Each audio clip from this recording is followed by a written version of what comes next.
So good morning, everybody. Before to start with the webinar, we do a quick check if the interpretation is working. This webinar will be mainly in English, but simultaneous interpretation will be provided in French and in Spanish.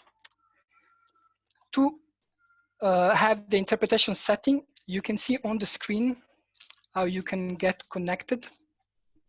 You can also follow the event live via the ECVC Facebook page in the original language.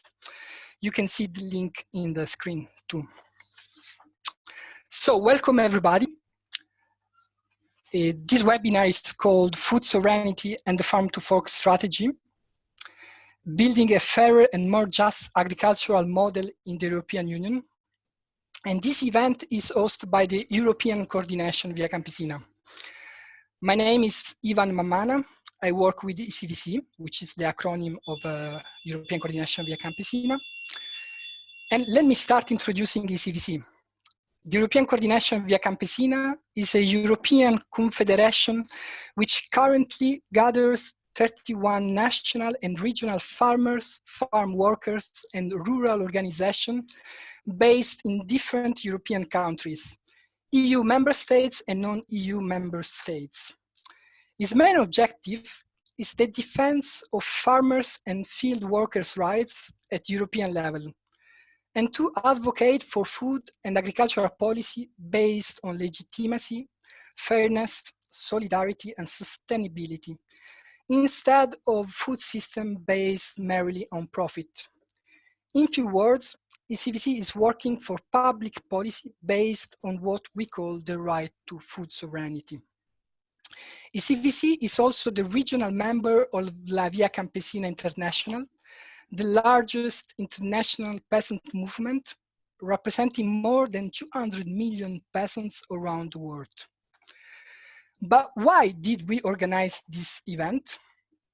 The current pandemic and the ongoing environmental and climate crisis have opened up debates throughout Europe on how we should rethink our essential sector. And from our perspective, food and agricultural production is indeed an essential sector. Can we leave those sectors to the forces of market mechanism, or should we build agricultural policies through another paradigm, for instance, food sovereignty? But what is food sovereignty? As a political concept, food sovereignty emerged from peasants and food producers organizations as a proposal for humanity to rethink how we organize food and agricultural production, distribution, and trade. Back in 2007, as you can see in the screen, movements defined food sovereignty as the right of people to healthy and culturally appropriate food, produced through ecologically sound and sustainable methods, and the right to define their own food system and agricultural system. And the current pandemic is another sign for us that this is the way to go in order to solve the current challenge we face. Discussing about the event today, it's a complicated topic, and we want to explore how much food sovereignty we can see in the newly proposed farm to fork strategy. And we have a great list of speakers. As you can see on the screen, we have Geneviève Savigny, farmer in the south of France and representative of the European Coordination Via Campesina. We have Jagoda Munic, director of Friends of the Earth Europe. And today we'll be talking on behalf of the Nyelene Europe and Central Asia Food Sovereignty Network. Jessica Duncan, Associate Professor of Rural Sociology from Wageningen University, and the special guest, the EU Commissioner for Agriculture and Rural Development, Commissioner Tchaikovsky. So thank you so much, everybody, for being there. Let me just start saying what will be the structure of the webinar. We will start with 3 presentations of 10 minutes each by the first 3 speakers. And after this, we invite Commissioner Wojciechowski to react to what has been said and to tell us what the European Commission is doing. After all the presentations are done, we will get some questions from the participants, and we will ask the fourth speaker to address your question. If you want to ask questions, you will see a questions and answer box called Q&A on the bottom of your screen. Click on it and write your question there. While writing your question, for transparency reasons, we please ask you to write your name and the name of your organization. We have also a chat box where my colleagues will share with you relevant documents and links related to the webinar. Before passing the floor to the first speaker, I want to say thanks to the interpreters for their work and for allowing us to understand each other today. And I will start right now then to give the floor to Ms. Geneviève Savigny. Ms. Geneviève Savigny, the floor is yours. Thank you. And thank you very much, Mr. Commissioner, and everyone for this opportunity to discuss the future of food and farming, which is our future as peasants, but also concerns all citizens who are also eaters.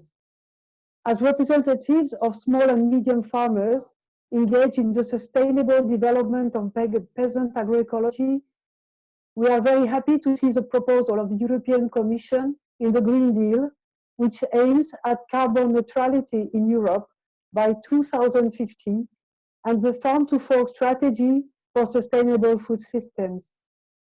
We see an evolution of the global vision, which puts the focus on food, which is also the focus of our vision of food sovereignty, which puts the right to food for all in the center and puts high value on the food providers in localized food systems under democratic control.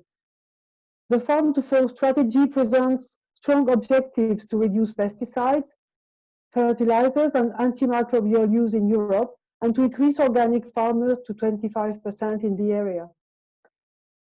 With the coronavirus crisis, we see that more emphasis has been put on the resilience of the food system. We also see that our model of sustainable family farming seems to be valued in the objectives of the strategy. However, we are afraid that in the implementation of the Farm to Fork measures, the small and medium farmers will not be integrated and supported, but risk to be excluded.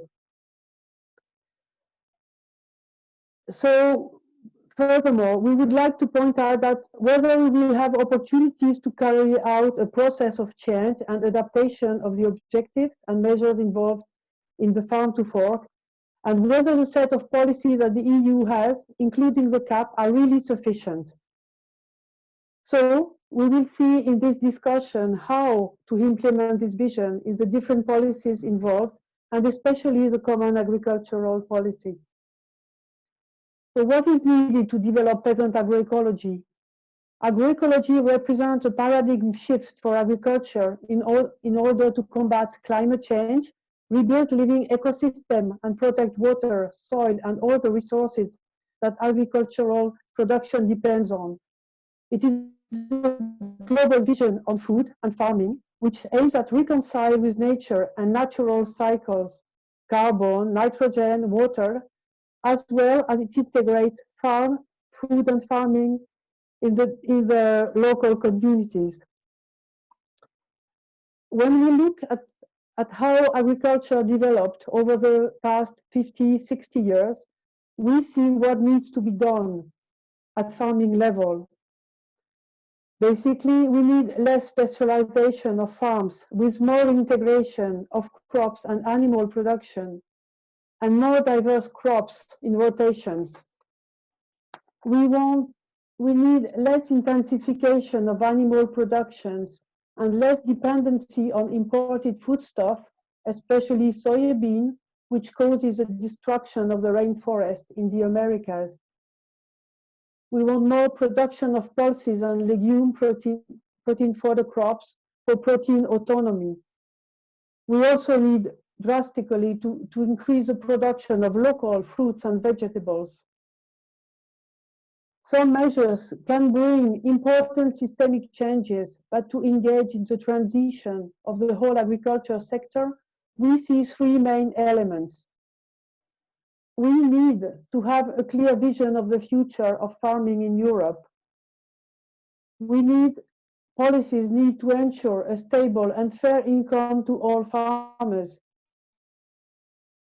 Well, I'm not going to speak exactly of the income, but because a lot depends on the sale of the products and production costs. But let's remind that 80% of the EU subsidies go to 20% of the farmers, and that nearly 50% of the 6.2 million farms only receive less than 1,250 euros. Since half of the peasants have very, very little of the community money. We need also to put a strong focus on the incorporation of the youth in farming, whether they are new entrants of farmers' children. They need support and a positive consideration for the sector. We'd like to focus on some farming systems, which for us are important to promote. First, maybe a brief summary of what we understand of the future CAP under discussion at the Council and Parliament levels. So to implement the objectives of the Farm to Fork strategy, the European Commission points out the CAP with different tools that will have to be organized in national strategic plans, which is a planification document presented by the EU countries, and that will have to follow the European Commission recommendations. But how this will be done is still a question. Important measures are the eco schemes, which are part of the Pillar 1, which means direct payments per hectare, and the measures also of the rural developments, which are called Pillar 2. So in this development in the future, we see some sectors that we would like to develop, and that is the question of fruit and vegetables.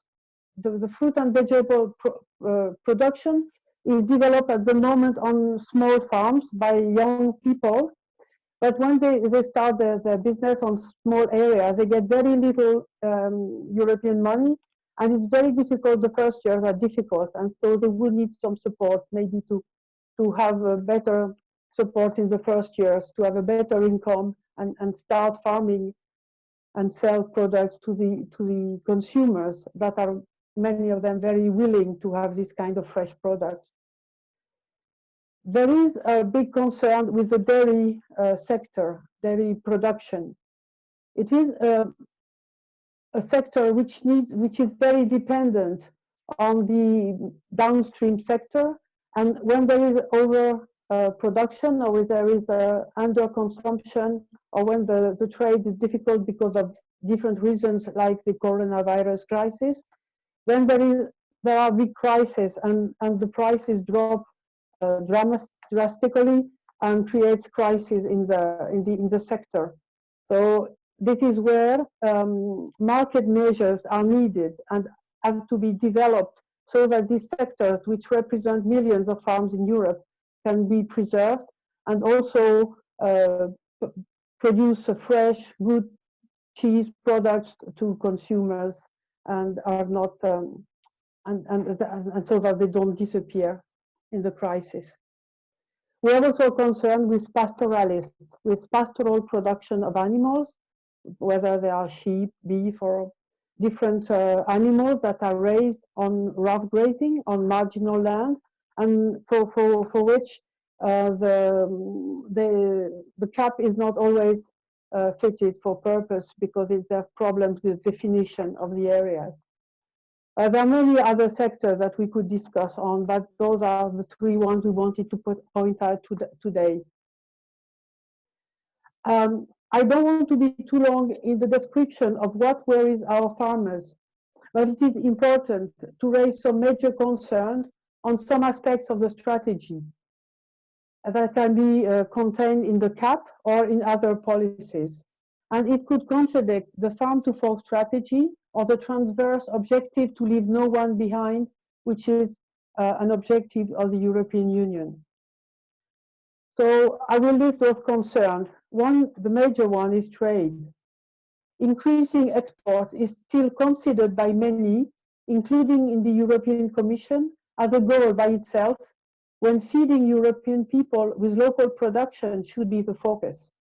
And when this model burns a lot of energy and has a negative impact on climate, in many cases, export from Europe has a very negative impact on local peasant production, who cannot compete with our subsidized productions, like the milk in Western Africa or chicken, for example. Moreover, imports from outside the EU do not comply with the European regulations and the proposed farm-to-fork measures. This is a major contradiction. These imports, in turn, lead to lower prices for farmers in Europe, which in turn lead to lower incomes, since the subsidies do not compensate with these falls either. What possibility does the farm-to-fork really have if it doesn't address in developing a context of food sovereignty and community preference? We have a concern with finance and with the next generation EU program. The European Commission is going to put a lot of money for the recovery of economy in Europe. We fear that this money increases the power of large companies in the farming sector, trading, processing, retailing, to the detriment of farmers.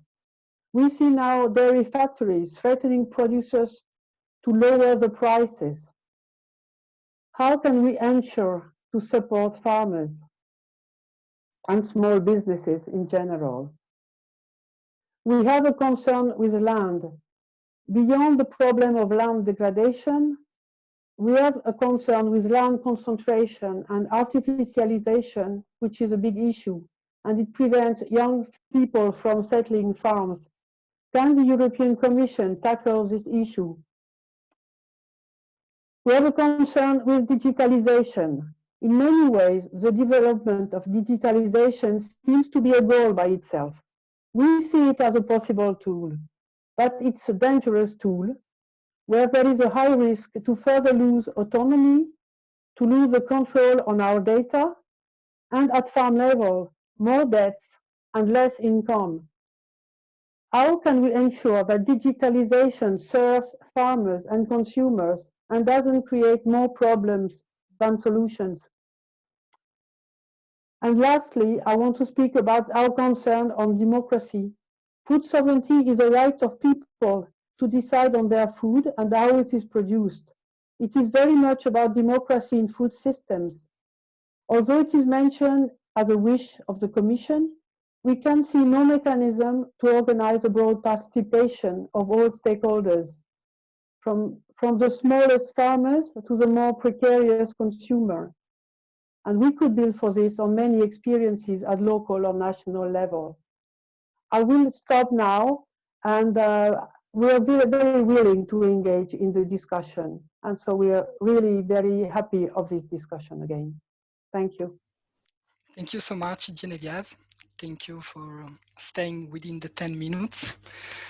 So we started already going in depth on the issue. So food sovereignty is not just about trade, not just about common agricultural policy, but is about all the aspects related to food and agriculture. And the farm to fork is indeed an opportunity.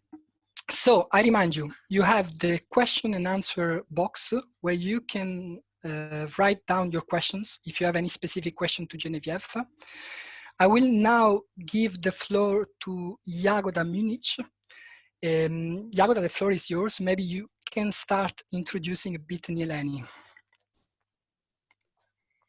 Thank you very much. It's a pleasure to be today here. The Nileni Europe and Central Asia Food Sovereignty Network brings together small-scale farmers, fisher people, pastoralists, indigenous peoples, consumers, NGOs, food and agriculture workers, unions, environmental development, research and justice, solidarity, human rights organizations, community-based food movements, and others. So it's quite a diverse network with aim to enhance existing food sovereignty initiatives and strengthen our work at local, national, regional, and global levels.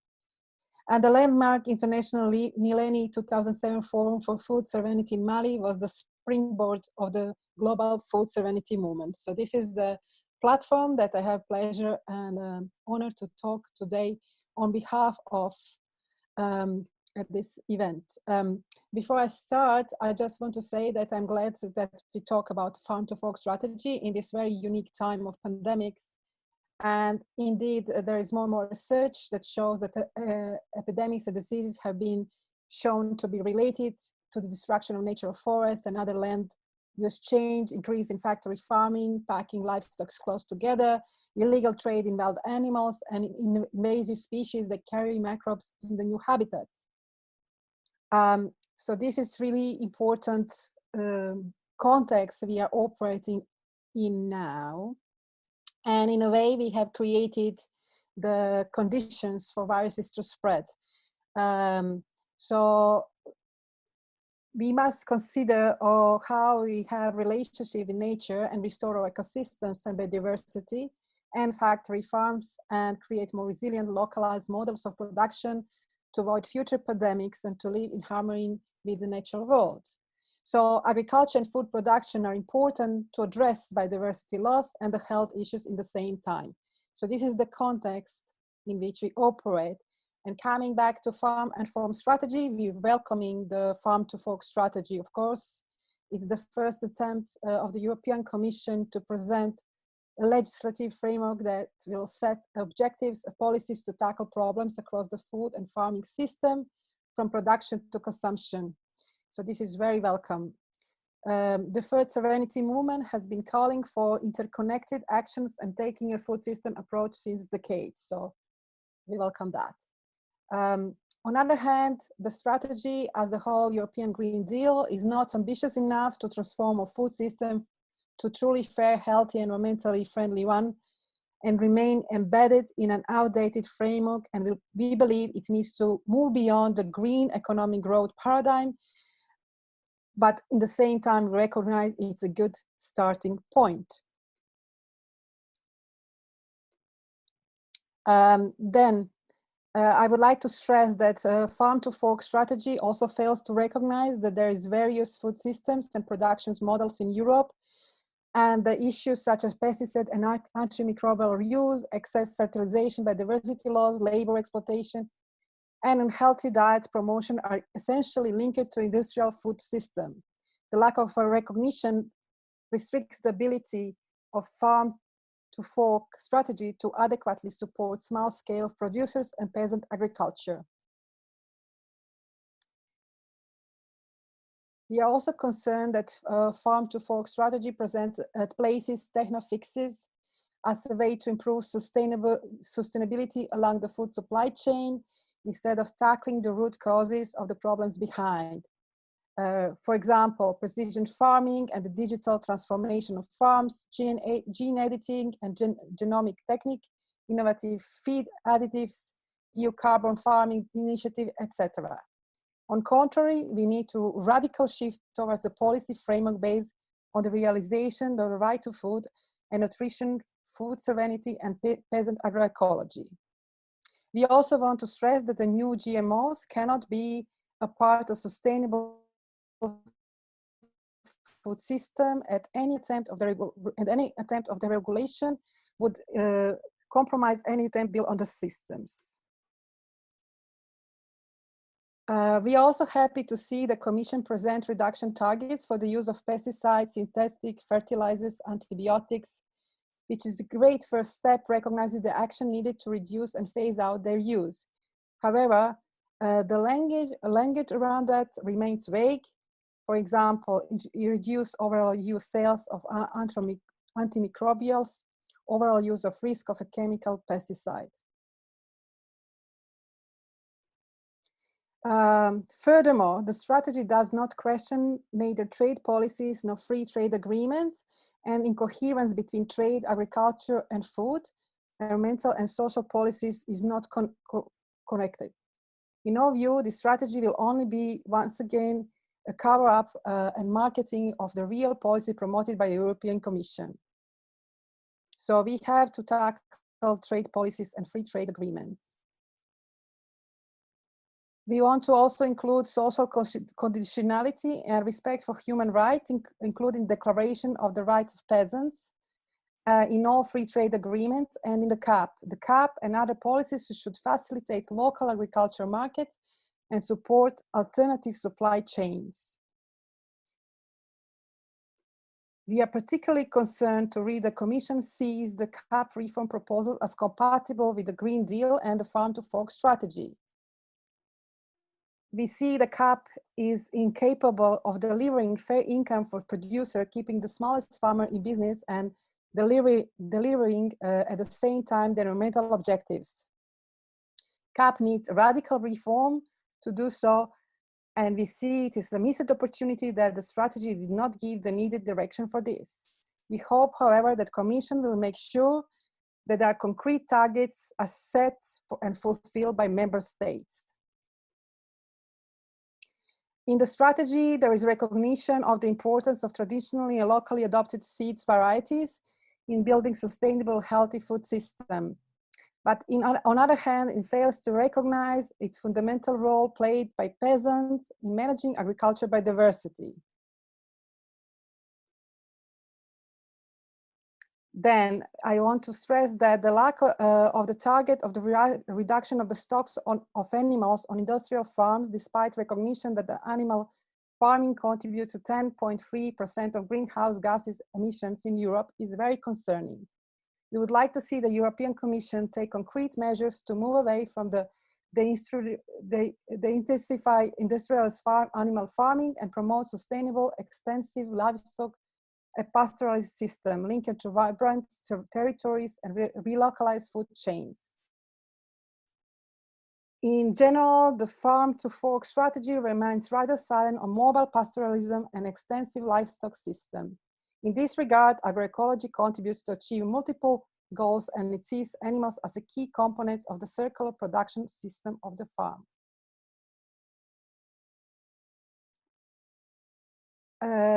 Another concern is that aquaculture is presented as a sustainable solution to overfishing, which obscures the ways that pressure can be simply shifted to wild fish stocks that are used for fish meal to feed farmed fish. Also overlooked in farm to fork strategy are the social consequences of transitioning to capital-intensive aquaculture, which can fuel the concentration of control over fisheries resources and undermine small-scale fisher livelihoods. The strategy does not prioritize clearly the position of small-scale and artisanal fishers, who are corners of a resilient and sustainable food system. And as already Geneviève mentioned, we are also concerned that there is no measure that tackles land concentration in farm to fork strategy, despite the fact that the phenomenon of land concentration has increased exponentially, especially in Eastern Europe. We would like to see that EU land directive facilitate access to land for young people and to protect the soil and prevent acidification of the land. So this is all for me for the moment. Thank you so much. Thank you so much, Yara. It is a lot indeed. As we can see, Neleni is a big network where you have the farmers, the fishers, the environmental organization, and so on. So there are many demands, not only on agriculture. We saw also on aquaculture and so on. Thank you so much. So if you have any questions related to that presentation, please write them in the question and answer box, and we will try to address them later. Now is the turn of Jessica Duncan. She's a scientific expert and on the politics of sustainable food system. She's an associate professor at Wageningen University, and she's part of a group of academics working on food sovereignty issues. Jessica, the floor is yours. Thank you. So good afternoon. It's a pleasure to be able to speak to all of you today. I want to thank the organizers of this webinar and my fellow panelists for their insightful interventions. I also look forward to your reflections, Commissioner. I think it's important to note that science is a team sport, so I want to acknowledge that my presentation today draws not only on my own research, but on research of others, and perhaps more importantly, on collective analysis. The farm to fork strategy opens up important opportunities for the future of Europe's food systems. It has been lauded by many, but has also faced criticism, with some saying it goes too far and others saying it does not go far enough. I, for one, am not envious of the Commissioner in this respect. But these mixed reviews point not only to the complexity of the strategy, but also more broadly to the challenge of governing sustainable food system transformations. As a collective of over 20 European scholars working on this topic, we have issued a statement analyzing the key advances, but also limitations of the farm-to-fork strategy from a food sovereignty perspective. Among other things, we appreciate that the farm-to-fork strategy presents a food systems approach, that it takes food environments into account. We support the strategy's commitment to create shorter food supply chains, as well as the longer-term perspective that it offers. With this in mind, today I will share 5 interconnected reflections with a view towards advancing sustainable food system transformations. So my first point is about the importance of changing how food systems are framed. And Geneviève spoke a little bit about this when she talked about the paradigm shift. When I talk about framing, I mean those mental filters that we use to make sense of the world. These frames influence the choices we make. Both social movements and policymakers are very aware of the importance of framing. Changing how something is framed or questioning the implicit assumptions that underline policies, for example, is a very important precursor for significant policy change. The evidence points to a need to move beyond economic growth frame, as it is advanced by the European Green Deal and the farm-to-fork strategy, to the degree that this frame perpetuates unsustainable lock-ins and entrenched inequalities. And I already mentioned some of these. The group of chief scientific advisors recently called on the European Commission to replace the frame of food as a commodity with the frame of food as a common good. This was not taken up in the strategy, but it's not too late, I think, and there are important opportunities as work progresses towards the new legislative framework by 2023. We can draw inspiration from examples of people across Europe who approach food as a commons and who advance a rights-based approach. Now, I must reiterate that framing is not an academic exercise. Research has shown how changing the policy frame is key to facilitating transitions. Changing the frame also allows for the inclusion of multiple perspectives, which can offer alternatives to business as usual through asserting a greater diversity of positioned knowledges. This leads to my second point, the need to acknowledge and account for diversity. We need diversity in ecosystems to address climate change and enhance resilience. We need to recognize the diversity of food producers, including small-scale and family farmers, fishers, pastoralists, urban food producers, but also consumers. Diversity in representation in terms of who informs policy and who makes policy. Diversity in governance mechanisms, and diversity in science, which includes disciplinary diversity and diversity in terms of how knowledge is made accessible. Now, increased diversity adds complexity. When it comes to governance, for example, increased diversity is likely to make processes more challenging, but also more just and legitimate if managed correctly. Recognizing that there are a diversity of food producers and production systems in Europe is a first step to ensuring we move away from a one-size-fits-all approach to policymaking and have specific measures in place to support just and sustainable food system transitions. Now, the ability to foster diversity in governance processes, such as consultations, necessitates clearly defined concepts. And this is my third point.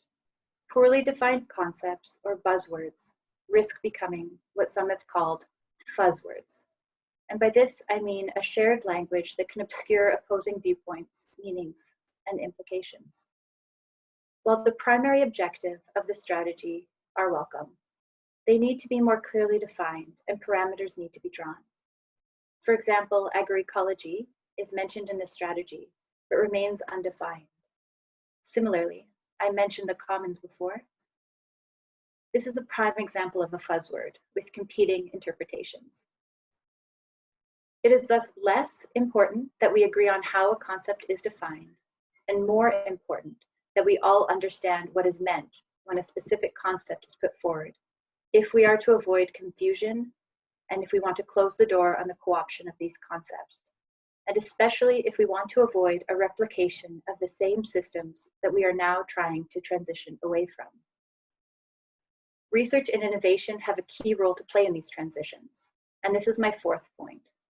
Research and innovation, as outlined in the strategy, is highly technological. In order to encompass a truly systemic vision, we need research and innovation linked to territories and people, to increasing access to land and water, to democratic governance, and to developing and supporting food and kitchen cultivation projects that guarantee the right to healthy food. There is convincing evidence around the need for transdisciplinary research that brings together the social and natural sciences with the practical and experiential knowledge of all stakeholders. The fundamental role of social science research, which is needed for the social paradigm changes required for the transition to a sustainable food system. It needs to be given a more prominent position, also in Horizon Europe. Now, to be clear, this is not an anti-technology or anti-innovation statement. All rural areas need to be connected to the internet in a proper and reliable way, as the strategy outlines. The COVID-19 crisis highlighted how important connectivity is for our food systems and for small-scale food producers more specifically. Improved digitalization can further facilitate socioeconomic development across rural areas, supporting improvements in health, leisure, and electronic government. At the same time, it is important that digitalization remains a facilitator and not an end in itself, and that technologies are democratized. We know that technologies are far from neutral. They are biased, including gender bias, and these biases are inherent in the development process, in application, and in monitoring. There is growing evidence that the copyrighted agricultural sector can deter food security innovations, for example, by limiting scaling up. We also have research to show how open access promotes creativity and innovation, as can be seen with examples through open source software and open farming. Food systems research and locally adapted evidence-based technologies need to be fostered, and all technologies need to be assessed in terms of sustainability and fairness. These food system innovations need to be supported by innovations in how we govern food systems. And this is my fifth and final point. A range of governance mechanisms, actors, and spatial scales are mentioned in the strategy, but a democratic approach is not yet fully articulated. A multi-level governance approach that favors the guarantee of rights and the democratization of decision-making spaces is needed. I'm particularly inspired by the recent report of the high-level panel of experts, where they note that policies that promote radical transformation of food systems need to be empowering, equitable, regenerative, productive, prosperous, and must boldly reshape the underlying principles from production to consumption. These include stronger measures to promote equity among food system participants by promoting agency and the right to food, especially for vulnerable and marginalized people. For inspiration, we can look to cities that are showing visionary leadership in sustainable food system transitions, but which are strangely absent in the strategy. So to conclude, I've raised 5 interconnected points with a view towards the 2023 legislative framework. There's work to be done, and I can say with certainty that my colleagues and I are very keen to engage with this process, providing evidence and analysis at all stages. And now I pass things back over to you, Ivan. Thank you so much, Jessica, for bringing the scientific expert voice also on this debate. Now it's the turn of a commissioner to take the floor and try to react a bit of what the previous speaker said, and to tell us what the European Commission is doing, what is planning to do, and the vision of the European Commission. Commissioner Wojciechowski, the floor is yours.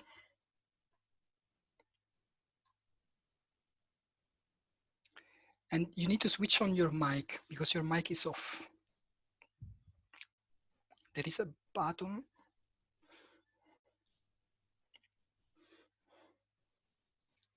Perfect. That's okay. You okay? You can hear me? It's okay. Yes. Yes. Thank you very much for organizing of this conference and for inviting me to present some reflections, some remarks. It's very important time for the European agriculture now, because we are just before the final decisions about the future of the common agricultural policy, about the future budget, future CAP budget, and also their European Green Deal and strategies from farm to fork and biodiversity strategy, which is a big challenge for our farmers. And it's very important to discuss about this and to have opportunity to share opinion about this policy. Thank you for very interesting presentation, my predecessors, and I just later I will share my reflections about this. First of all, that the COVID-19 crisis has truly tested the European economy, and European agriculture has risen to this challenge superbly. Not even for a moment have the people of Europe lacked food supplies, and thankfully the economic crisis has not been accompanied by a food crisis. For this, we are grateful to our farmers and to all food sector workers. We have them to thank for Europe's food security. There is an important lesson to be drawn from this crisis, namely that we must pay closer attention to our food security. Food security will not be guaranteed by food import, which is in crisis situation will not always reach their destination. We must really on our own farmers and on food from the fields of Europe. Farmers ensure our food security, and we must ensure financial security for them. The Common Agricultural Policy has been in operation for almost 60 years and has safeguarded and strengthened European farming. The European Union is today the world's largest food exporter. However, threats are looming in the horizon. Over the last decade, the number of farms in the EU has fallen by more than 4 million, from 14 million to 10 million. Every day, the European Union loses more than 1,000 farms, most of which are small and family run. The land area used for agriculture is also failing. Food security in the European Union is under threat, and we run the risk of there not being enough people willing to work the land. Meanwhile, the land concentration is taking place not always for production-related purposes, and agriculture is being industrialized. This cannot be reconciled with the EU's environmental protection and sustainable development objectives. Land ownership is becoming concentrated. More than half of the land is in the hands of just 3% owners. 80% of direct payment is received by more 20% of holdings, namely the largest ones. Madame Savigny said about this. The European Union has a trade surplus in food. However, if we look at the unprocessed directly agricultural products, the Union actually has an ever larger trade deficit. It is importing more and more agricultural products, meaning that food security is under threat. The European Green Deal and associated farm-to-fork and biodiversity strategies are a challenge for the European agriculture. They mark a real shift towards sustainable farming practice with respect for the environment, climate, and animal welfare. This is an opportunity for agriculture based on the potential of small and medium-sized family-run farms that are better adapted to sustainable production and can count on greater support. Agriculture based on small and medium-sized family-run farms is not, despite what some people think, less efficient than agriculture based on intensive farms or farms with a large area. Small and medium-sized family-run farms are also more crisis-resistant than farms engaged in intensive industrial protection, as they are not as dependent on external supplies and external markets. They also tend to have close ties with the local processing industry and local markets. In making European agriculture more environmentally friendly, we cannot overlook food security and the competitiveness of European farmers. Ambitious environmental aims must be introduced prudently so as not to undermine food security and make European farmers less competitive. Agriculture needs to be sustainable, but so too does our policy for farmers. Stricter environmental requirements cannot be introduced by force. Achievement of the ambitious objectives of the Green Deal should be ensured not through compulsion, but with financial incentives. The European Commission has presented now more ambitious proposal for the multi-annual financial framework for 2021-2027.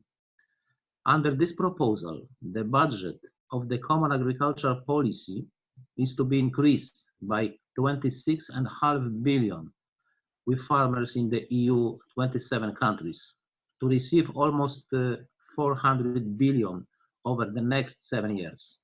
This funding will help farmers rise to the ambitious challenges. Let me say a little about some reflection for previous speakers' presentations. And thank you for all of speakers, but maybe first of all for Madame Savigny for very interesting review the current agriculture challenges from farmers' point of view. Thank you for your positive reaction for European Green Deal, Farm to Fork and biodiversity strategy. I fully agree with you that we need less intensive animal production. We should increase the local production. It's very important that and support for small farms. And we have chance to strengthen our policy, our support for this type of farming.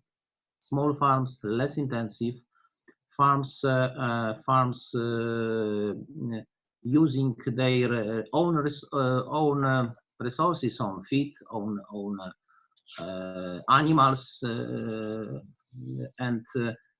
but because we have the problem in European Union, there was a question that what means the food sovereignty, and we can say maybe easier what is lack of food sovereignty.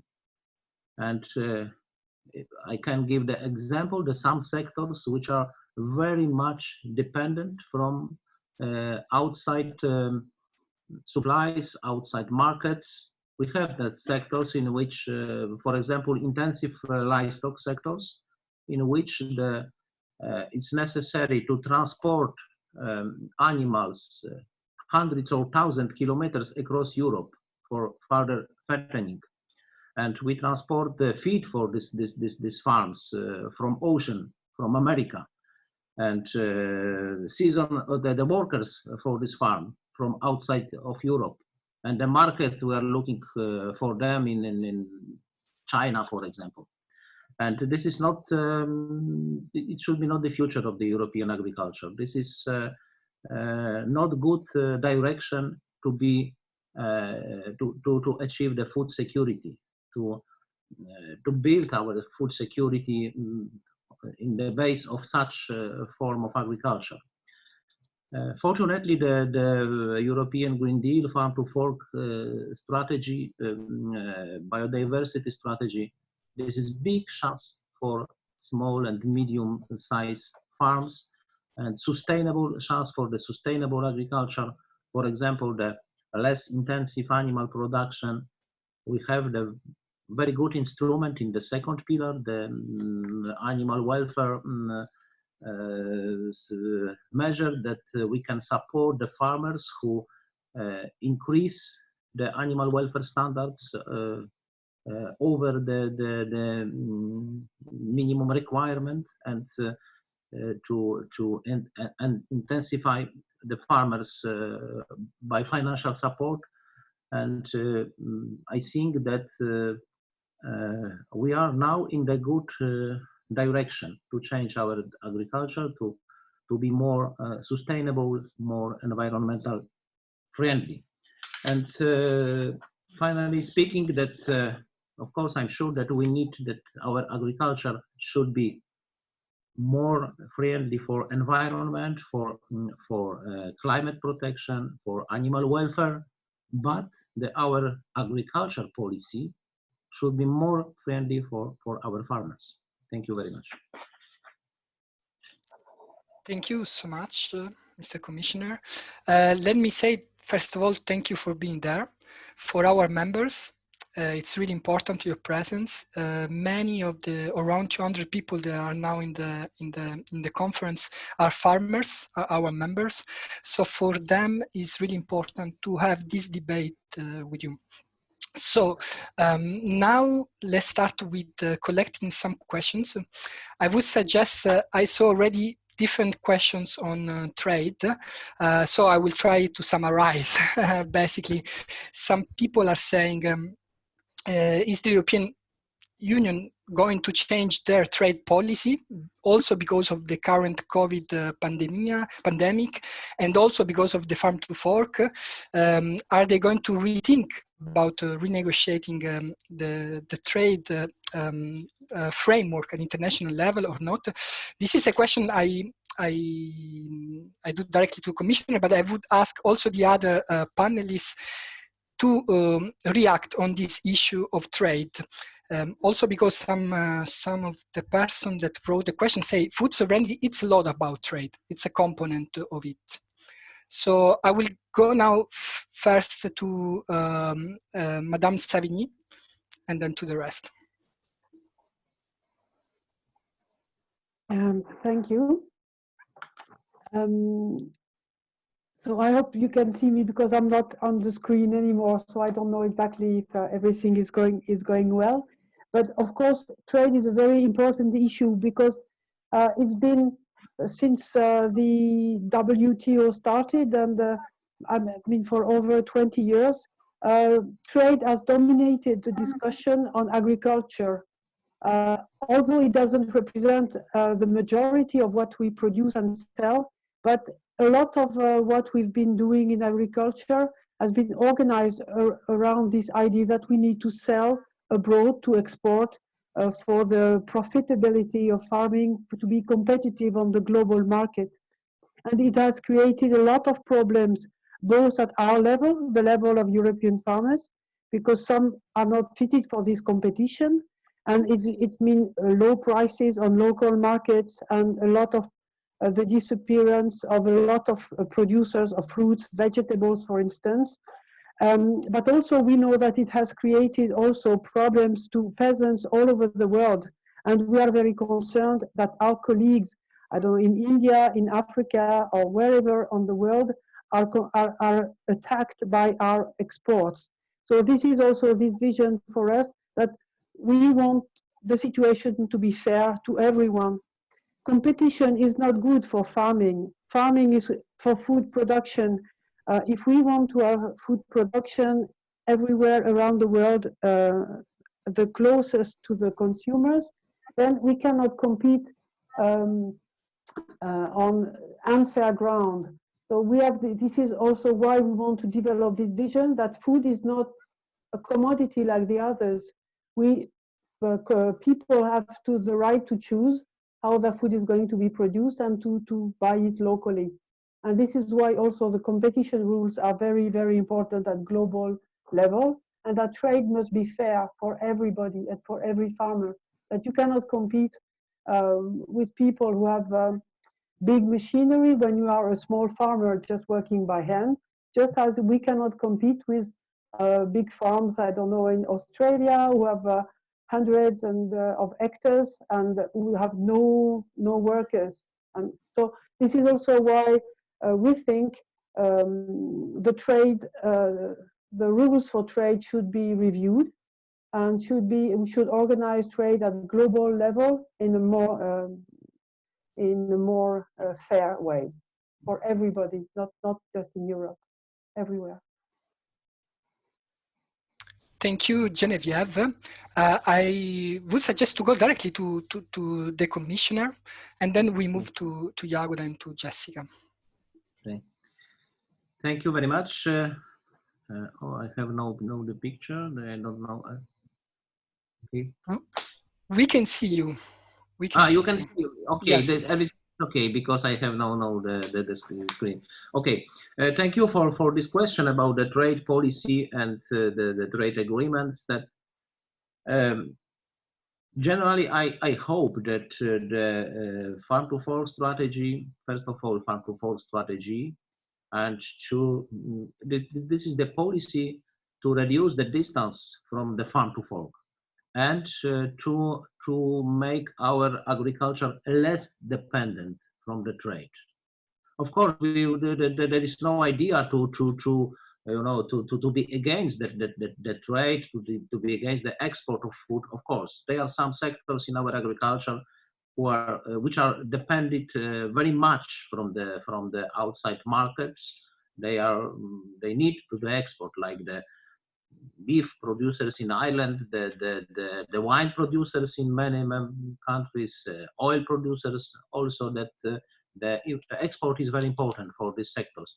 But we can do a lot to reduce first of all the needs of import, like the feed, the soybean import from America. We import 36 million tons per year, and we can to reduce these needs but to increasing the protein crops production in Europe, and to use more these crops as a feed for the animals.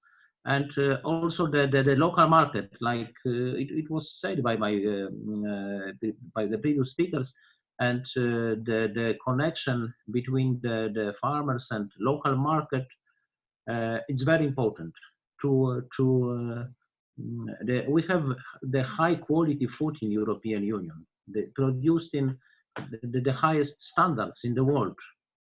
We have the good quality food. We have healthy food in European Union, and first of all, this food should be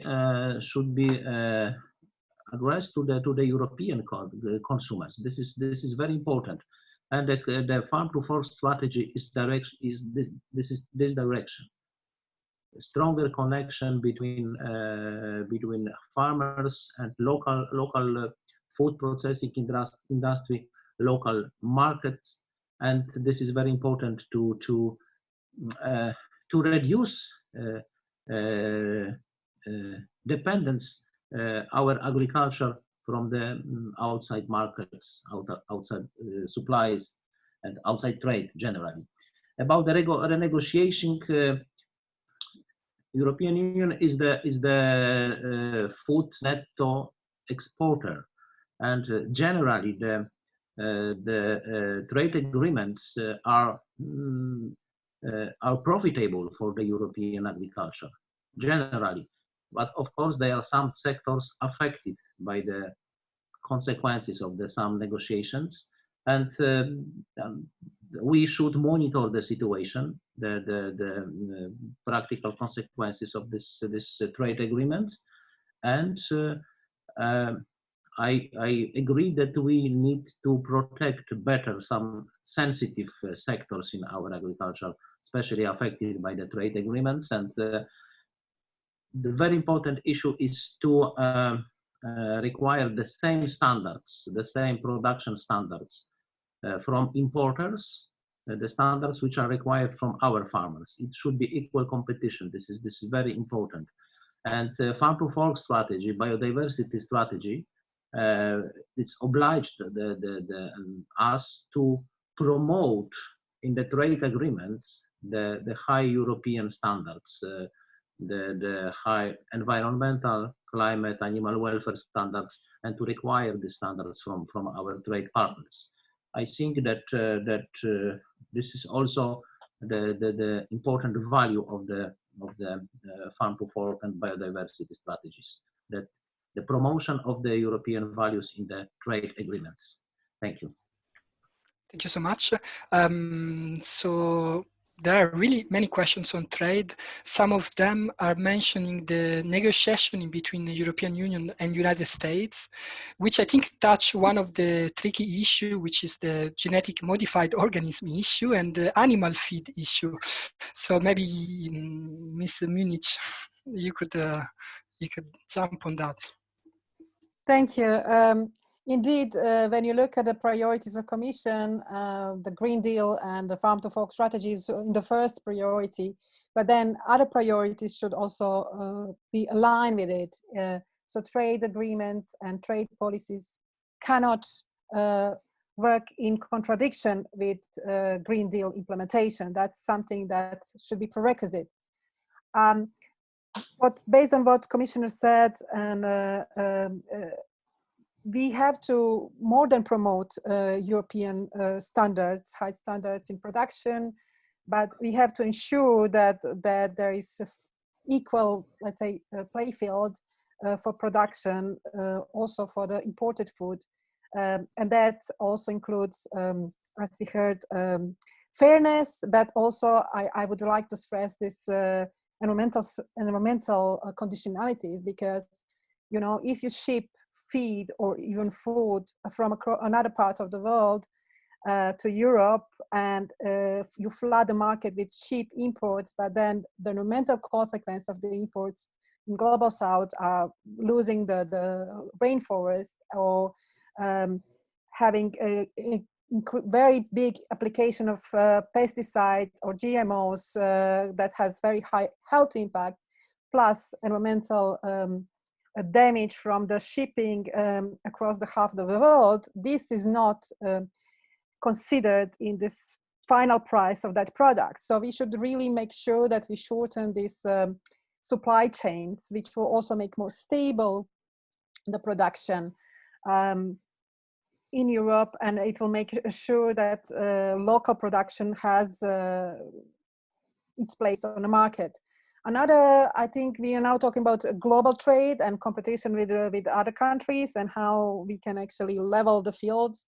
But there is also, I would say, important how trade policies internal market impact small and medium size farmers in competition with intensive farming. So if we want to really have policy in Europe that ensures that small and medium farms survive and then provide jobs for young people, enable them to stay in the farming, and enable them to protect biodiversity, because exactly the small scale actually is better for biodiversity protection, then we have to really readjust our trade policies and even internal market mechanisms that would support and the subsidies in Europe that would support such a change. So I'll stop here for now. I hope I answered some of the questions. Thank you so much. Ms. Duncan, I don't know if researchers are looking to trade, and if in your group, did you do any evaluation? Where is what is trade for from your point of view? Yeah, I'm not sure if I can summarize quickly what trade is for, but I can tell you that I was pleased to hear the Commissioner's vision. I already talked about how the dominant narrative of growth and trade is not fit for purpose. And with respect to the farm to fork strategy, trade, I think, is importantly seen as an opportunity to improve global sustainability and to shorten supply chains. I think, strategically promoting higher production standards for third parties, you might see, for example, around antimicrobials and pesticides. I think it's very important to ensure that the impact of the transition on third countries is sufficiently addressed, and that the CAP and EU subsidies are not keeping EU production artificially cheap. The recent SAPIA report on sustainable food systems highlighted the importance of territorial solidarity. I think that we cannot trade our way into sustainability at the expense of other countries. And from my reading of the literature, it's very hard to see how the present international agricultural trade rules can lead to an advancement of European food sovereignty. I think, echoing what my colleagues have said, our aim should be sustainable trade policy that ensures fair income and decent conditions for workers, that grants access to higher quality products for all citizens. Trade policies have to be organized in conjunction with food and social policies and across all levels, as Jagoda clearly explained. And they should ensure a balance between fair prices for producers and a level playing field for farmers, decent wages, and access to adequate nutritious and good food. Thank you so much. I could go on. That's pretty clear. So I'll try to put together some other questions. We have different farmers asking questions and also some journalists. Some of the farmers are saying, is the CAP fitting the purpose of farm to fork? I think ECVC also published recently a press release on this issue. Do we need another proposal of the CAP, of the Common Agricultural Policy, in order to stick to the farm to fork principles and so on? And some of the farmers are saying, from one side, they ask us to be more environmental, but we have less resources to do so. So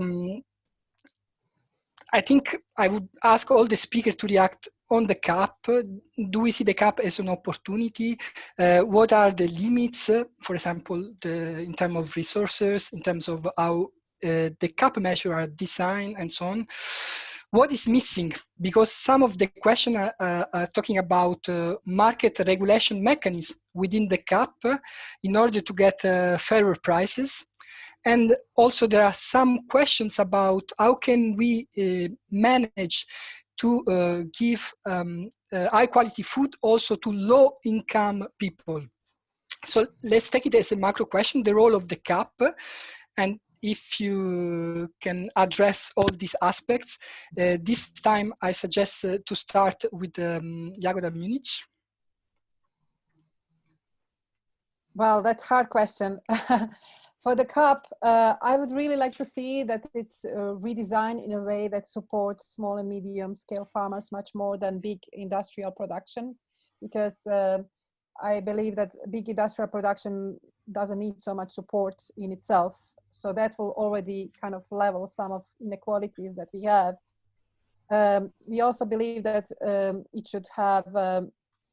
should be strongly linked, as already said, with biodiversity strategy and increasing the both quality of food, but also lower the environmental impacts of the food.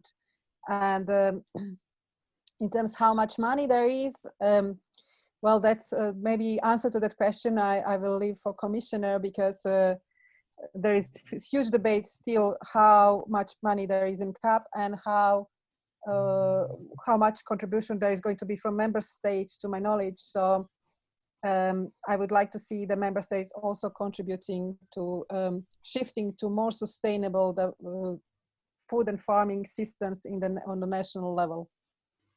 So stop here. Thank you. Jessica, you go the other way around. Yeah, the CAP is really not my area of expertise, but I would really just echo what Jagoda has said. I think we see some opportunities to use the eco schemes as a way of refocusing EU funds on environmental and sustainable agriculture rather than on income support as seen in the past. And also ensuring that member states can be more flexible in the amounts that they pay to their farmers. I think as a scientist, I'm always interested in more clear monitoring and evaluation. But I'll pass it on to Geneviève and the Commissioner, since this is far more their area of expertise. So I suggest to go to Geneviève so that then the Commissioner can react of what the farmer is saying. Geneviève. Okay, thank you very much for this question, and I heard many times this question.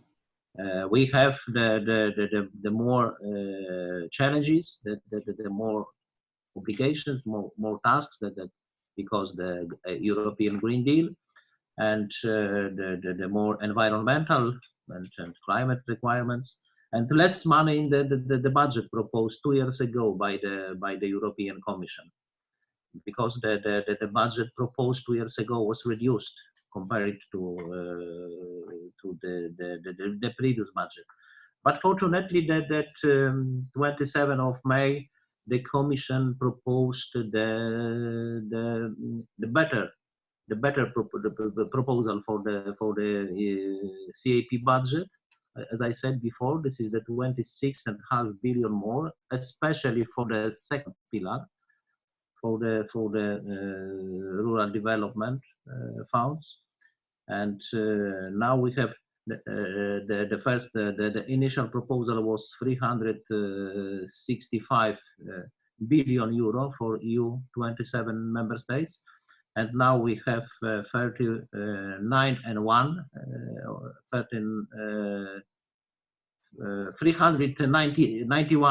billion euro for the common agricultural policy. This is the better proposal. This is a little more than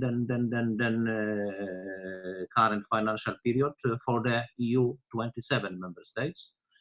And I think the common agricultural policy should be not only one policy dedicated to the farmers. That we have the very offensive plan of the European Union, which is the recovery plan, and farmers and agriculture should be not excluded from this form of support. This is very important, for example, to use the recovery funds to rebuild the small processing industry sector in European Union, because the problem for the small farmers is in many member states and in many regions that they have no possibility to sell their products, because the big company, big processing industry, they are interested to buy, for example, the big number of animals for the meat industry. They are not interested to buy from the small farmers, and we should support the development of the local processing industry, because it is a very strong link between farmers and this industry. A recovery plan can be used for this. It will be the good investment in European Green Deal, in development of the local production to reduce the distance from farm to fork, etc. This is very important to include the agricultural sector, the food production system into the recovery plan. Also, the cohesion policy is very important, and in the past, some very important investment in the rural areas was financed or is financed from the rural development fund, like for example, the roads on the rural areas, or investment for the infrastructure, which is very important, which is very much needed in the rural areas, but which should be financed from the cohesion funds, not from the agriculture. And this is also the possibility to increase the real support for the farmers, to use more funds for the rural areas from the cohesion funds. This is my idea. And the fair prices for the farmers, this is very important, but we need the sustainable policy for the farmers, and also for the processing industry. And to support the first of all, as I said before, local production, it can be the good way to for the fair prices for the farmers and for the consumers. The problem of transport, we can there are horrible statistic data from the Eurostat that we transport per year the agri and food products which are transported across the Europe only by trucks over 3.5 tons, because this transport are registered in European Union. This is 3 billion tons per year, 3 billion, and the ton kilometers, the calculation is 540 billion, which means that the average distance of each piece of food, this distance from farm to fork, is about the 170, 180 kilometers. And to reduce distance from farm to fork, this is also good for the fair prices, because who pays for this long distance transports? From one side, farmers, they receive less money for their products, their animals, for example, and from other side, consumers pay more for in the price of the food products. And to reduce the transport needs is also very important challenge for us, and it will be included into implementation of the farm to fork strategy. Thank you. Thank you so much, Geneviève. Yes, thank you, Commissioner, for raising this issue of funding and for the recovery plan, and we'll be happy to discuss further how can small and medium enterprises be concerned by those funds. Maybe I will go back to the question of CAP and how it evolved over the years, because it hasn't been always the same. And for those who are very young and maybe they don't know that at the beginning in 1960s, the aim of the CAP was really to feed European people with products produced in Europe, and with farmers who would be paid at decent prices thanks to different methods. And basically that was market measures, and so that the products would be paid at a decent prices for the main products, the main food for European people. And when self-sufficiency was reached in the 80s, then there were big problems, because it was costing a lot to public money, but also because other players, other countries were criticizing Europe for this protectionism, and also because so we had to continue. And one way would have been to decrease somehow the production in Europe, to adapt it to the need, to the consumption, and to still to have fair prices, but then not try to compete on the external market. And the choice was done to compete on the global market.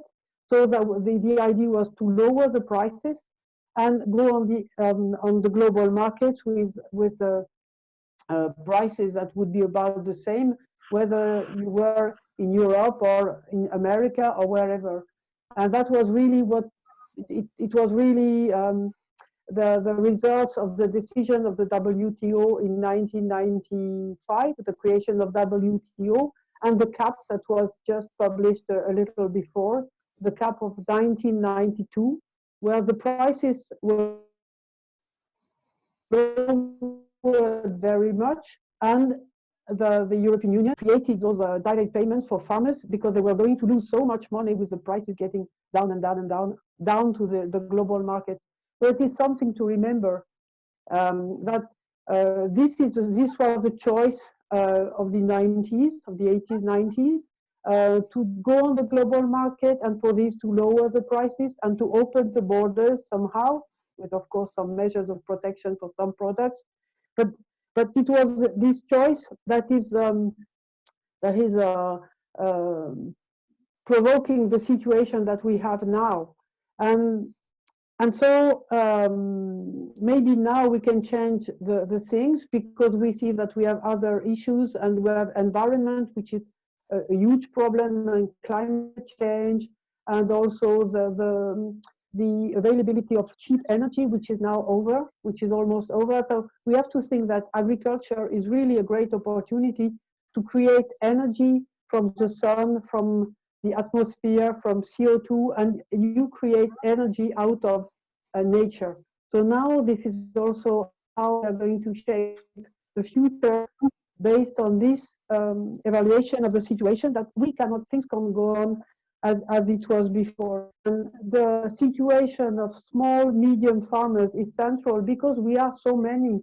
It's not just because we are nice and there are just a few here and there are nice people, but no, we are really a majority of farmers in Europe as far as jobs is concerned, as far as number of farmers is concerned, and big farms is really a minority. But the CAP has been designed over those big ones who get a lot of course, they are interested in the CAP, but basically we are a lot of medium farmers in Europe, and this is also why food in Europe is good. And in many areas, when you travel, you have good local food, and you have a good tradition and a good culture around the food production, cooking, what you eat in different places. It is still very, very active, and it's something really strong in Europe that has to be preserved. So to have small and medium farm going, well, it's of course a question of money and subsidies, but not only direct payments, because direct payments mostly goes to, for the moment, they are based on area, and the more area you have, of course, the more money you get. But for smaller farmers, it's more question of adapting, for instance, to local markets, being able to do a bit more of processing, being more in relation, as Mr. Commissioner said, with small, medium-scale processors who are able to make some products for the market, for the retailers.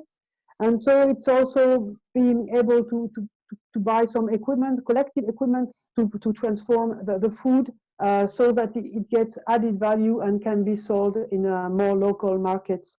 So it's, and it's also to have more income. It's also the question of, for instance, lowering your costs. Also, and doing this transition, if you have cows that eat a lot of foodstuff, imported foodstuff, and they make 10,000 liters per year, if you feed them on grass, maybe the production will lower a little, but then it will cost less, and the quality of grass the quality of the milk can be good because of the grass. But this is also a shift that has to be organized so that more people can take the risk to leave their high yields and their high productive cows, but to have more sustainable sort of production with lower yields, but better prices maybe, or better margins for their products. So this is also a global vision that has to be developed in the CAP. And so this is why we think for the moment the CAP as it is puts too much money on direct payments and not enough on all the other tools like market measures and rural development that have better scopes for smaller farms. Thank you, Genevieve. We are receiving many questions, so the team is trying to merge the questions. There are some comments about the difference in between food security and food sovereignty. There are two different things. But another cluster of questions are about workers' rights. Some, for example, a Romanian farmer is saying the COVID pandemic visibilized the problems we have in the agricultural worker sectors, where we have many, for example, Eastern European workers that travel to Western Europe to work for a lower salary compared to the locals and so on. And so I would suggest I would ask the speakers to react about this aspect of workers' rights, but not only about workers' rights, but also about peasants' rights, because we know that the United Nations adopted back in 2018 a declaration on it is called the Peasants' Rights Declaration, which is a declaration of peasants and agricultural workers' rights, and which for Via Campesina is really important legal text. So I would suggest all the speakers to react about the current system. The Farm to Fork is tackling the social issues related to agricultural workers, and not only, also peasants' rights. And also, I would link that to the democracy issue. In the presentation of Genevieve, she said that one of the elements of food sovereignty is to democratize the food system. So there are some questions. For example, there is a question of an MEP assistant about which kind of governance we are going to have in the implementation of the Farm to Fork strategy.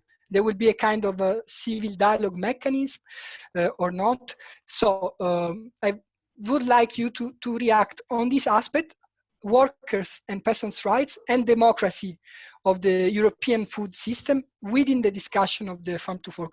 And I would suggest to start with Genevieve, and if you, Genevieve, could just tell us what is this Peasants' Rights Declaration quickly.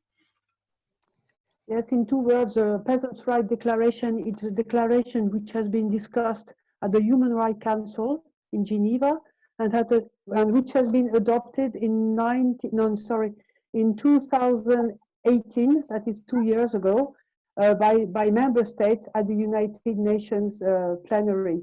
So it is very important because it describes all the rights that are needed for peasants to go on to be thriving, and it contains the right to land, the right to seeds, the right to decent income, and of course, and also it remembers all the human rights that are that all human beings, but especially farmers, are entitled to. That is the right to decent living, and also to freedom, to justice, and so on. So it has been, it's really important because it is the first time that peasants all over the world are recognized, and that their rights are written in a language that everybody can understand, and that is quite concrete. And what is important now is the implementation in concrete policies. And of course, the CAP is one of those policies that we're expecting to include the rights of peasants.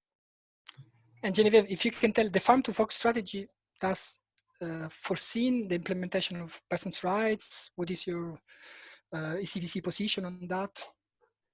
What we've seen is that the social issue in the Farm to Fork strategy, as well as in the Green Deal, is not really strong enough, and this is something we are willing to see more strongly expressed.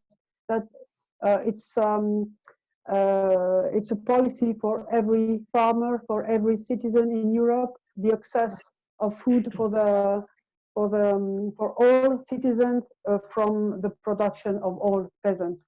So it's really something that we're hoping, but we haven't seen it yet. But of course, the Farm to Fork strategy mentions different tools, different policies, and we are now hoping that in those tools it will be more clearly defined.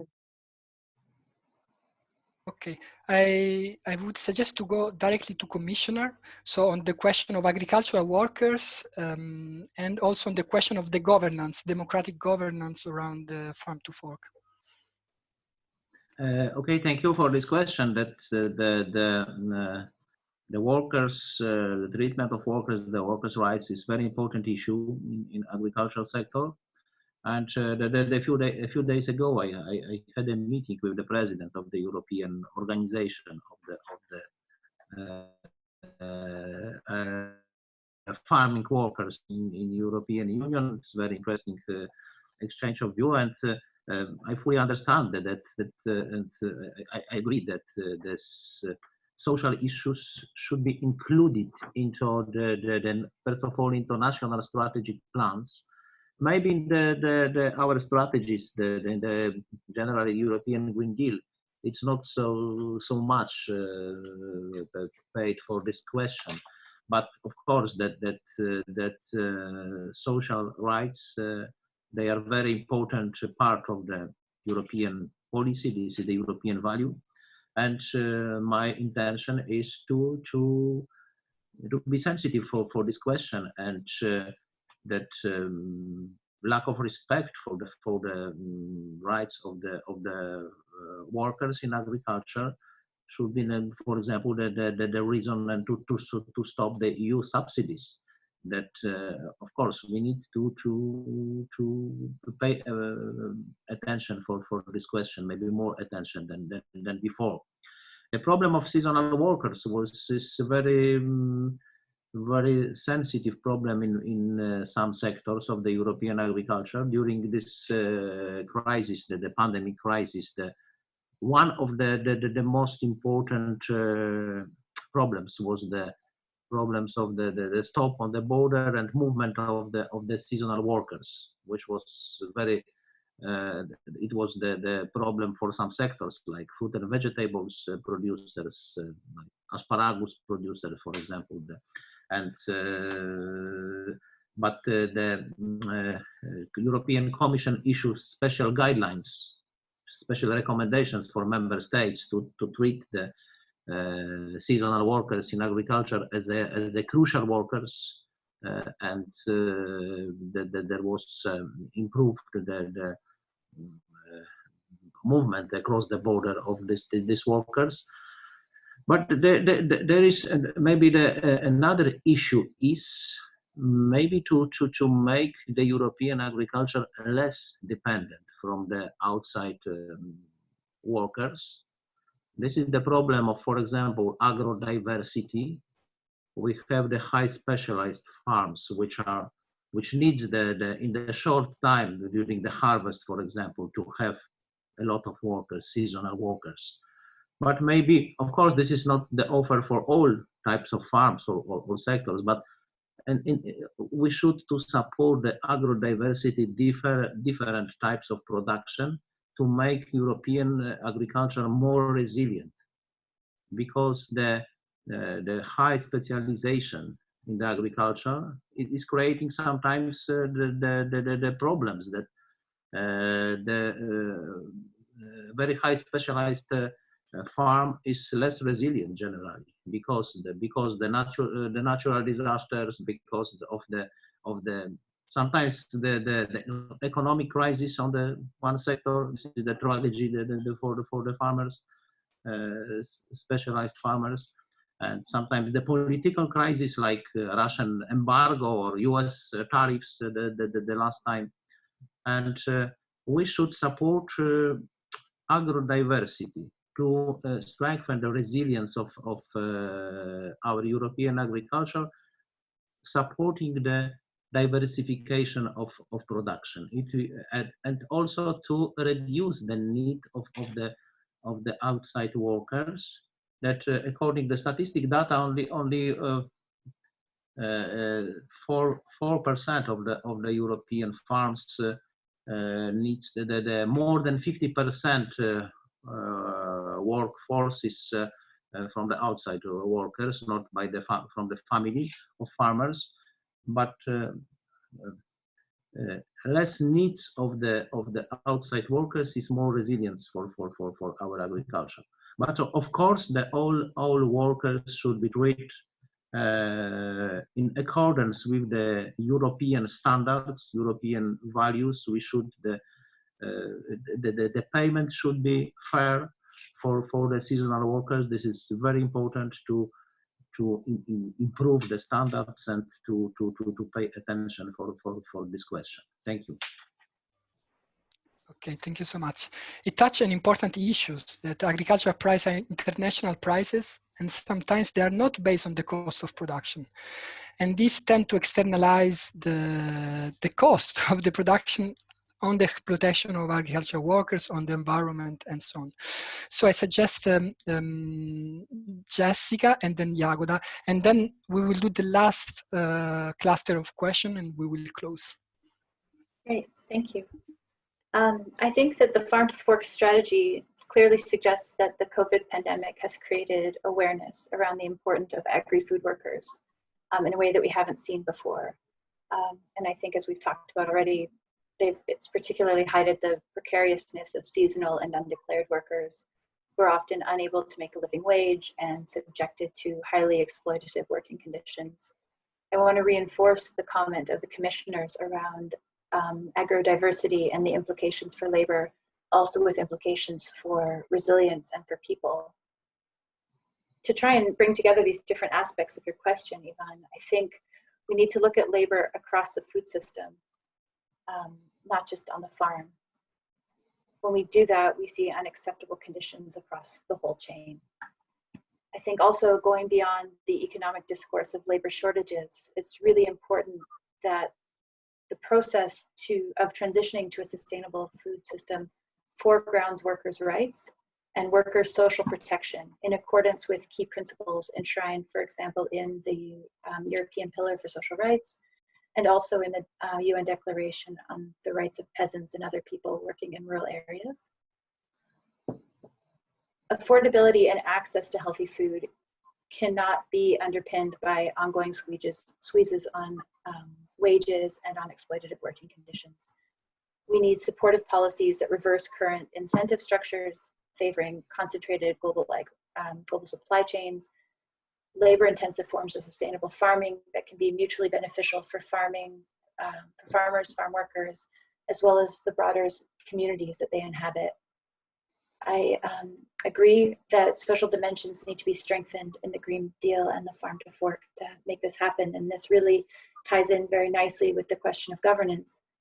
I think we can draw inspiration from some of the rights-based approaches and also continue to keep working around policy integration, that we can't just work on farming, we need to be looking at health, education, infrastructure. In terms of how we can organize governance, I think the Committee on World Food Security offers a very interesting model around participatory governance. And our work has shown that there are a lot of advantages, also challenges, but a lot of advantages to organizing this way. But maybe just to summarize then, to try and again bring back these pieces of your very large question, centering the key actors disadvantaged by the current food system and setting the agenda for and driving the process of transitioning to sustainable food systems is key. And enacting transitions requires the acknowledgement that all food work is essential work, and the need to ensure the livelihoods of farmers and agri-food workers needs to be prioritized. Thank you so much. It touched an interesting aspect, the right-based approach for consultation, meaning the most vulnerable and the most affected people to be consulted, which is sometimes different than the classical multi-stakeholderism. Since give the voice to the most vulnerable. Jagoda. Yeah, thanks. I will not repeat what my predecessors already said, but indeed, we would like to see strengthen the social elements in the Green Deal in general and Farm to Fork strategy also. And maybe I just can add on what Jessica said about, yes, we have to look at a right-based approach much more than profit extraction approach in our agriculture and food production in general. And I would just say that the trends in which we lose small and medium farms and farmers who cannot compete with the industrial farming, and at the same time industrial farming that is exploiting migrant workers both from other parts of Europe, as example from Romania, and from a global south, as in other cases like in Italy and Spain. It's connected because in a way, because they don't pay fair price for the workers, they then don't respect the workers' rights. This big industrial production manages to, and they don't ensure also environmental measures. Because of that, they can produce cheap food and outcompete small-scale farmers. So if we want to shift our production to more sustainable, more just way of agriculture production and a food system, we indeed have to provide support into the small and medium farms, maybe also cooperatives, much more than industrial production. And we should ensure that industrial production actually respects workers' rights, provides decent living, salary that can provide for decent living, and also ensures all environmental measures to protect environment and nature. That will also make a fairer system for competition. Thank you so much. So I will try to do the last cluster of questions. There are many questions about agroecology, about eco-scheme, about the different environmental measures within the CAP and the farm-to-fork strategy. So I think, and this time the question will be direct to the Commissioner, since the other speakers already presented their opinion on this issue. The question is, are the eco-scheme going far enough? Are the agro-environmental measures going far enough to respect the principle of the farm to fork, and will be able to reach the sustainable development goals, the climate goals, without market regulation? For example, without organize the production in a way that is a sustainable production, and so to regulate the demand and the offer. There are many questions about the deficit of vegetables and so on. So this is my question to Commissioner. I hope it's clear enough. Okay, thank you very much for this question. And the agroecology is the very important part of the European Green Deal and the accompanying strategies, the farm to fork and biodiversity. It's a very ambitious goal to have the 25% of agricultural land covered by the organic farming in European Union during the future, the next decade to 2030. Very ambitious target, because now we have about 8% of the land which is used as which is cultivated in the organic way, which is used by the organic farms. And the situation is very different across the member states. That there are member states in which is, especially one member state, Austria, in which is almost 25%, and that there are member states in which is the 2-3% only. And it will be the very important issue to find the mechanism to motivate, to encourage the farmers to be organic. And my intention, the Commission intention, is not to force the farmers. That we will not achieve these ambitious targets by the administrative restrictions, and by the encouraging, by the financial support for the farmers. And this is the place for the eco schemes, of course, because we have the climate, environmental and climate measures in the second pillar, which are known for the farmers because they were used in also in the current system. But eco schemes, this is new idea, new proposal, and the discussion is about the the problem of the eco schemes. That they are mandatory for member states. Member states are obliged to propose the eco schemes, minimum one eco scheme, which is but there is no the list of the potential eco schemes. But we discuss with we are discussing with the European Parliament first of all, which wants which proposed that to have the members of the European Parliament, many of them, they propose that we need the list, like menu of eco schemes for the member states, and the proposal of eco schemes it should be proposed by the Commission. And I think that especially one eco scheme, which is the very strong link to the organic farming, that one of the eco schemes which is very interesting should be the land, agricultural land used as an organic farm or converting into organic.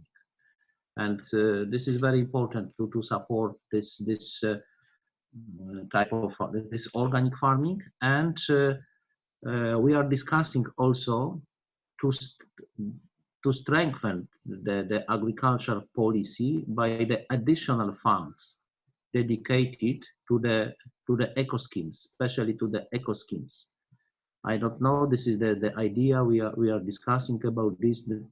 I'm sure that we need more instruments to encourage farmers to implement these ambitious targets, especially the organic, which is very visible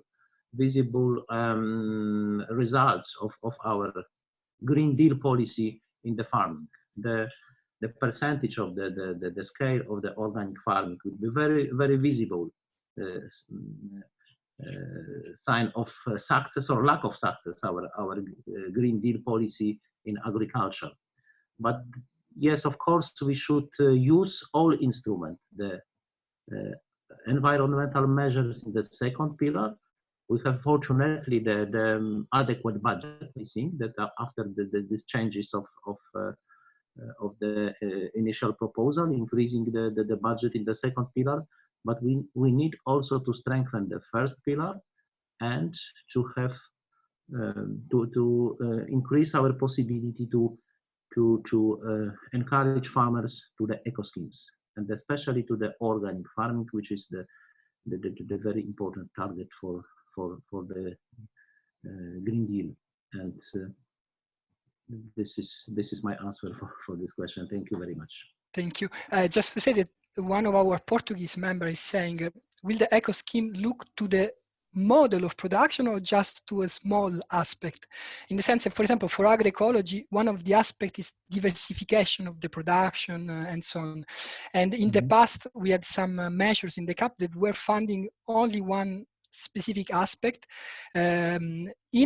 For example, a large scale production of a specific crop had a specific technique that we use, and then it was paid. While this Portuguese member is saying it would be good to look at the model of production, how diverse it is, to avoid to just fund something, but then in the same farm, maybe there are practices that go in the other direction of.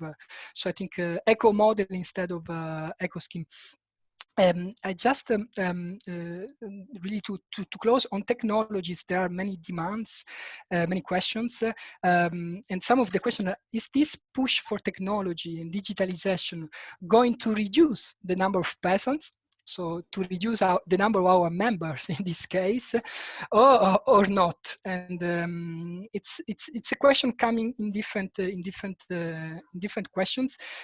Also, there is a question about the milk sector, which was one of the sectors, for example, in France, that has been switching toward the new technologies that brought a lot of debt to farmers, and instead of solving the problem, the technology increased, let's say, the problem of debt in the farm. So, if you can say something about technology for ECVC, it's an important issue, because sometimes we have the feeling that not only the European Commission or the EU member states, but everywhere now, we use technology as a mantra to solve complex social and political issues in agriculture, while we experience in our fields that those technologies, they don't solve the problem. This is, for example, the case of GMOs, which brought us patent, brought us higher costs, not in Europe, of course, but I'm talking about our members in the United States and so on, higher costs, stronger intellectual property rights, many problems for farmers, let's say. So if you can tell us something about that.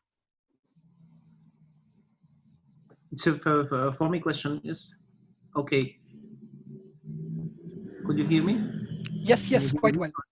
Okay, thank you very much for this question about the generally the new technology and yes, the more technology and the consequences for the place of work in the agriculture sector. I think that of course the most in the intensive production or larger scale of the production that's reduces the needs of the work the workforce, and but for example the organic farming, which is generally requiring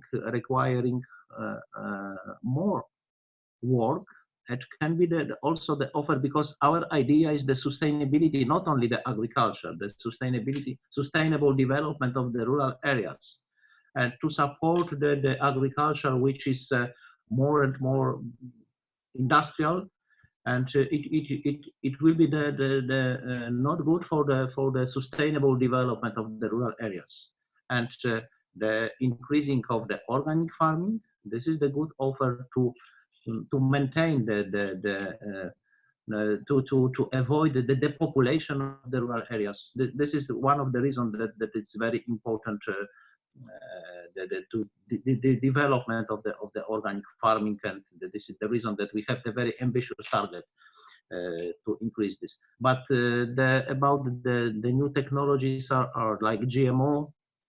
Yeah, in the past I was, as a member of the European Parliament, I was one of the active members of the Parliament who was against the extension of the GMO in Europe. This is also my position now, but the question is generally under responsibility. Commissioner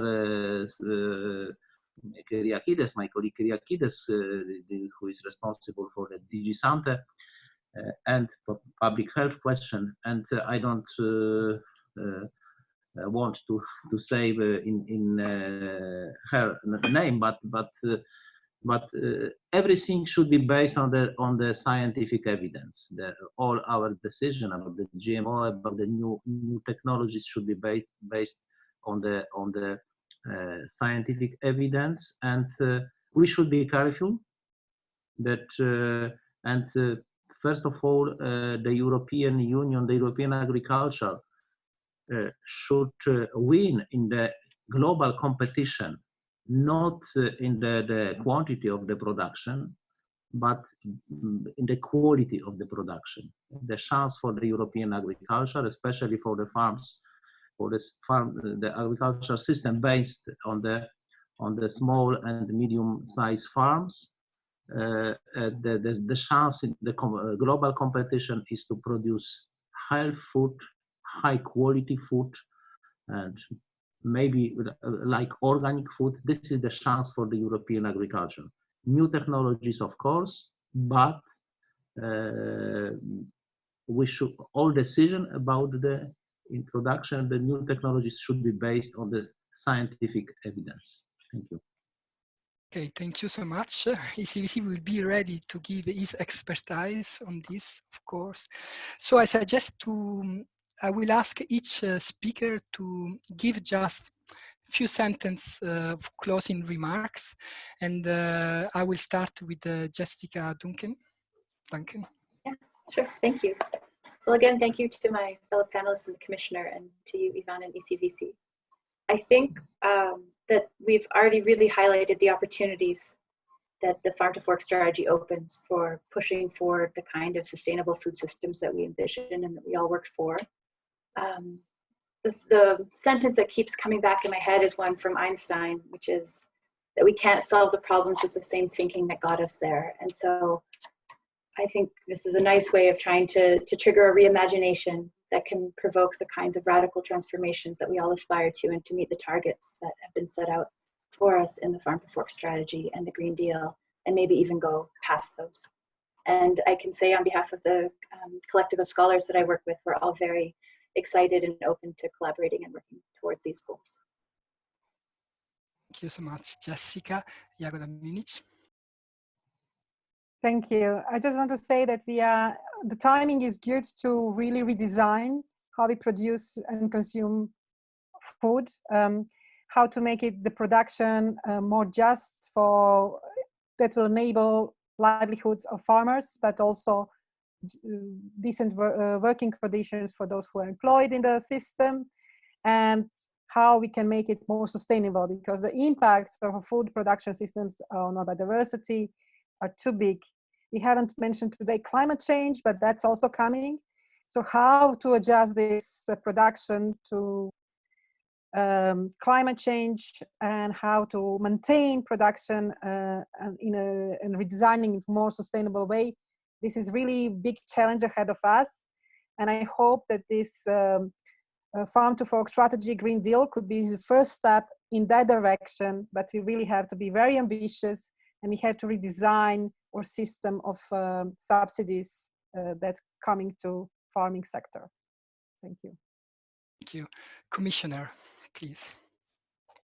Thank you very much. Thank you. It was a very, very interesting, inspiring discussion, and that's my reflection is that we are going to the right direction in European Common Agricultural Policy. This discussion shows that this is we need more sustainable agriculture. We need to more resilient agriculture. That to ensure the food security for the European citizens. That we need to ensure food security. At the same time, we should to strengthen the food sovereignty for our farmers. That our agriculture should be less dependent from the outside resources, outside markets, and we need to reduce the distance from farm to fork, which is a very, very important issue. And from my point of view, in farm to fork strategy, we need to reduce the distance from farm to fork.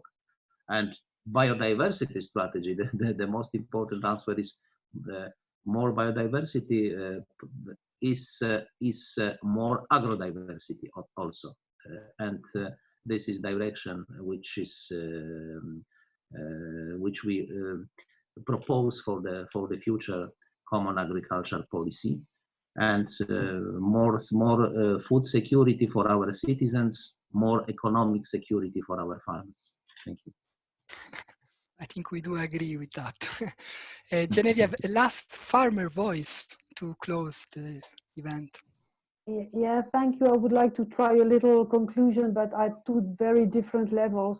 First, at the concrete levels, I was very glad that we could engage this discussion with Commissioner and with the participation of our friends and allies from the academic sector and as well from the environmental sector, and that we're working together on food sovereignty. So it's really good, and we will see in concrete matters how we can really ensure that small, medium farmers have really a future in the different policies. Then I would like to comment just a little, saying that it's a problem that we see competition as a part of the story. Do we really have to be competitive to be able to feed the people, or people really have to be competitive to be fed and to have access to food? If we don't put food out of this system of market, and where what is important is the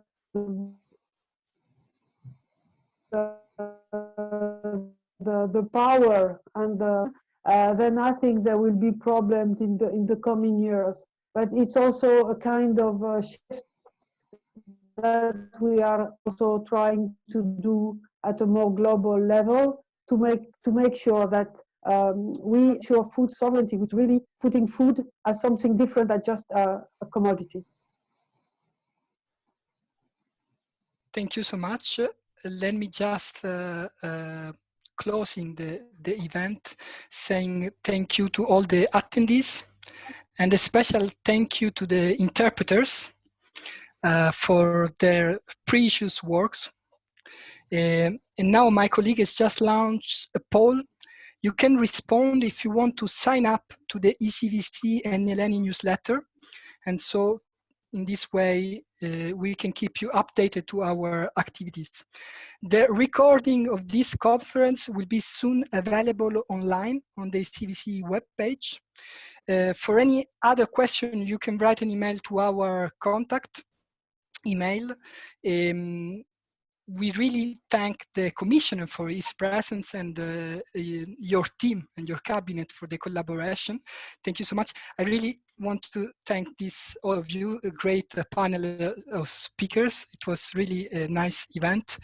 So thank you so much and see you soon. We have a lot of work to do, so bye-bye. Goodbye.